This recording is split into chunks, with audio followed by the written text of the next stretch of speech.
Subscription کے button کو دبائیے اور ساتھ بیل آئیکن پر کلک کیجیے تاکہ آپ کو تمام ویڈیو فوراً مل سکیں۔ اس ویڈیو پسند آنے کی صورت میں اسے لائک، کمنٹ اور شیئر کرنا مت بھولیں۔ بٹھنڈا کے اس نمائندے کے خاموش ہونے پر کالنجر کا راجہ نندا بڑی جستجو اور تجسس میں بول اٹھا۔ پہلے یہ کہو کہ تمہارے راجہ نے کیا سوچا ہے کہ مسلمانوں کے سلطان کے اس سالار کی گردن کاٹنے میں وہ کامیاب ہو جائے گا؟ اس پر ہلکی ہلکی مسکراہٹ میں بٹھنڈا کا وہ نمائندہ کہنے لگا، ہمارے راجہ نے ایک ایسی لڑکی کا انتخاب کیا ہے جس میں 2 صفتیں ہیں۔ اس کی ایک صفت تو عام لڑکیوں میں بھی پائی جا سکتی ہے، لیکن اس میں جو دوسری صفت ہے وہ عام لڑکیوں میں نہیں پائی جاتی۔ کالنجر کے راجہ نندا نے تیز نگاہوں سے بٹھنڈا کی اس نمائندے کی طرف دیکھا اور کہنے لگا، تم پیچیدہ گفتگو کیوں کرتے ہو؟ سیدھی سی بات کرو، معاملہ کیا ہے؟ وہ کون سی ایسی لڑکی ہے جس میں 2 صفتیں ہیں؟ ایک صفت عام لڑکیوں میں بھی پائی جاتی ہے، دوسری صفت نہیں پائی جاتی، کھل کر کہو۔ اس پر بٹھنڈا کا نمائندہ پھر مکروہ ہنستے ہوئے کہنے لگا، جس لڑکی کا انتخاب کیا گیا ہے وہ ایک عمدہ تیغزن ہے، اور یہ ایسی صفت ہے جو کئی لڑکیوں میں پائی جاتی ہے۔ اس کی دوسری صفت یہ ہے کہ اس جیسی خوبصورت لڑکی نہیں ہوگی۔ ہمارے راجہ پریم دیو نے بڑی مشکل سے اس کا انتخاب کیا ہے۔ کسی مرد کی نگاہ اس کی خوبصورتی پر ٹھہر نہیں سکتی۔ اس کی آنکھوں سے آنکھ ملانا بڑا مشکل ہو جاتا ہے۔ ایسا لگتا ہے جیسے اس کی آنکھ سے ایسی چمک اٹھتی ہو جو دیکھنے والوں کو محصور کر دے گی، اور پھر اس کے چہرے میں وہ جاذبیت اور کشش ہے کہ جس کا سامنا ہر کوئی نہیں کر سکتا۔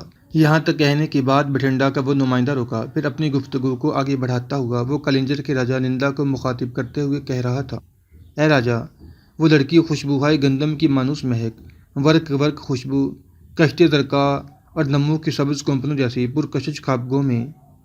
پرکشش خوابگوں آنکھوں کے لیے خوبصورت سپنے بنتی، پرید کی جوالا محبت کے جزیروں کا جھکتے ہوئے مہربان ابد جیسی جاذب نظر ہے۔ وہ لڑکی تاروں بری شاموں میں کرنوں کی دل پسند ریکھا، تمناؤں کی آنگن میں خوشبوؤں کی نوخیز مسکراہٹ اور حسن و جمال کی نگہت جیسی خوبصورت چاہت کے رنگوں کے موتیوں، محبت کی جال بنتی کرنوں میں چاہت کی داستان، ابدی شام کے افسانے، مسحور کر دینے والے سحری نغموں، جوانی کے روپ سروپ اور زندگی کا نشان بنتے سیل نگہت جیسی پرجمال ہے۔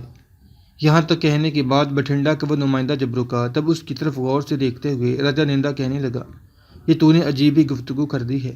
تو نے اس لڑکی کی حقیقی خوبصورتی بیان کی ہے یا میرے سامنے اس کا کوئی قصیدہ بیان کر دیا ہے؟ اس پر وہ دوبارہ کہنے لگا، راجہ، میں سمجھتا ہوں میں اس لڑکی کے حسن، اس کی خوبصورتی کی الفاظ میں صحیح عکاسی کر ہی نہیں سکتا، نہ میں نے ایسے الفاظ استعمال کرنے میں کامیابی حاصل کی ہے جو اس کے حسن کا صحیح نقشہ کھینچ سکیں۔ یوں جانو، وہ لڑکی جب اپنے چہرے سے نقاب ہٹاتی ہے تو دیکھنے والے پر برق گر جاتی ہے اور وہ خود مدہوش سا اور اس کی آنکھیں خیرہ ہو کر رہ جاتی ہیں۔ کالنجر کا راجہ نندا کچھ دیر خاموش رہ کر سوچتا رہا، پھر بٹھنڈا کے نمائندے کو مخاطب کر کے کہنے لگا، ٹھیک ہے، میں مان لیتا ہوں کہ وہ لڑکی تمہارے کہے ہوئے الفاظ سے کہیں زیادہ خوبصورت ہے، اور وہ تیغزنی اور عزم گاہ کے ہنر میں بھی کمال کا درجہ رکھتی ہوگی، لیکن وہ تیغزنی میں مسلمانوں کے سلطان کا مقابلہ کیسے اور کیوں کر پائے گی، جبکہ تمہارا خود کا کہنا ہے کہ اس سے پہلے بڑے بڑے راجکمار اور بڑے بڑے تیغزنوں کو مسلمانوں کے سلطان کے اس سالار نے اپنے سامنے زیر کر دیا اور ان کی گردنیں کاٹ دیں۔ پھر یہ ایک خوبصورت اور نازک اندام لڑکی کیا کر گزرے گی؟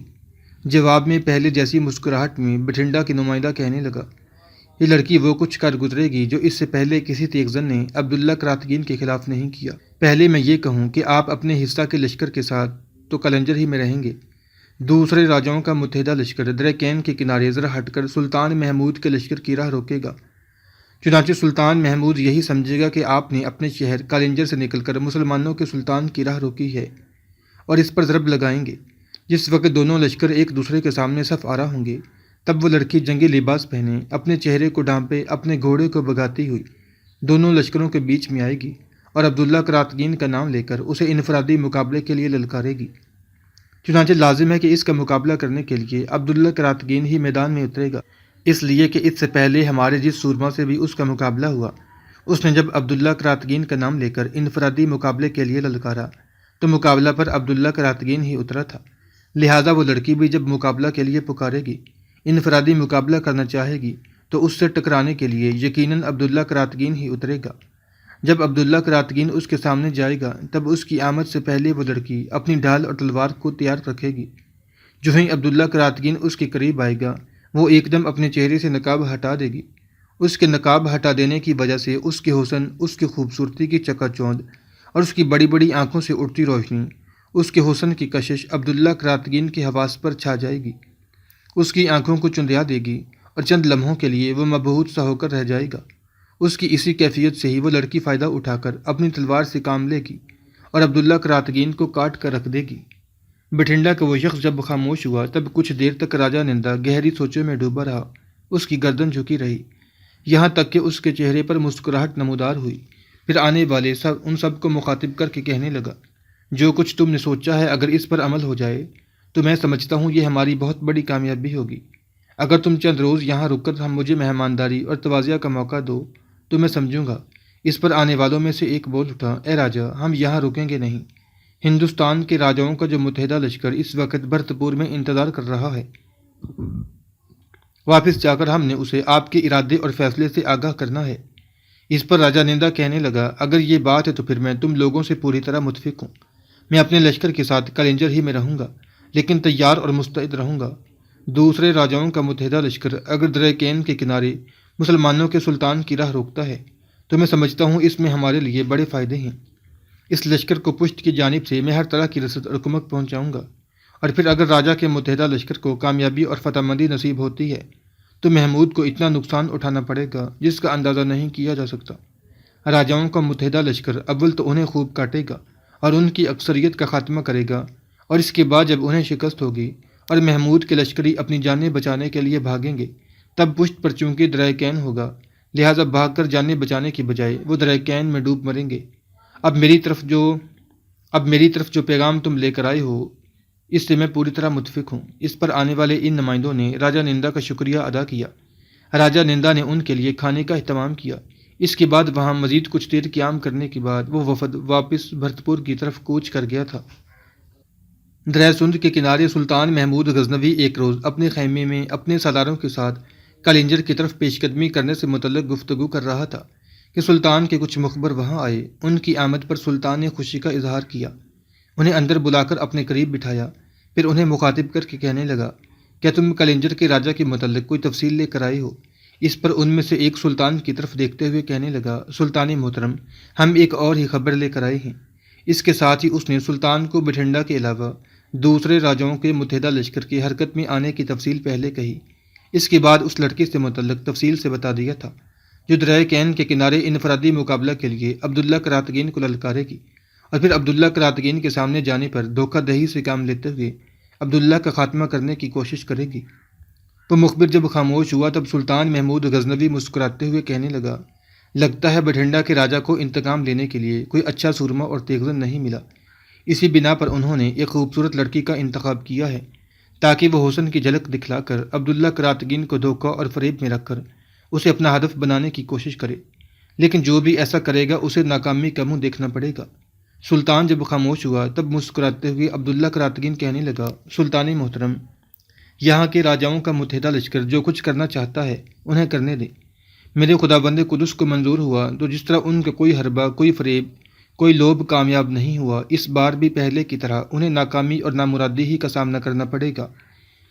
جواب میں سلطان کچھ کہنا چاہتا تھا کہ لشکر میں مغرب کی اذان سنائی دی، لہذا نماز کے لیے سب اٹھے اور جس جگہ یہ مجلس منعقد ہوئی تھی وہاں سے اٹھ کر سب ایک ساتھ مسجد کی طرف ہو لیے تھے۔ نماز ادا کرنے کے بعد عبداللہ کراتگین جب اپنے خیمے میں داخل ہوا تو اس نے دیکھا کہ کوشل ابھی نماز سے فارغ ہوئی تھی، لیکن وہ انتہا درجہ کی اداس اور افسردہ بیٹھی ہوئی تھی، چہرہ رونے والا ہو رہا تھا، آنکھوں میں اداسی ٹپک رہی تھی۔ عبداللہ کراتگین جب آگے بڑھ کر اس کے پہلو میں بیٹھ گیا تب کوشل کہیں کھوئی اپنی جگہ پر بیٹھی رہی۔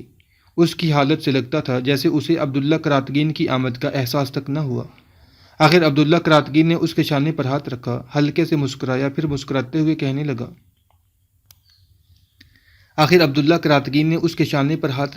ہلکے سے ہلایا، پھر مسکراتے ہوئے کہنے لگا، لگتا ہے عبداللہ کراتگین سے کوئی غلطی ہو گئی ہے جو کوشل اس طرح اداس اور افسردہ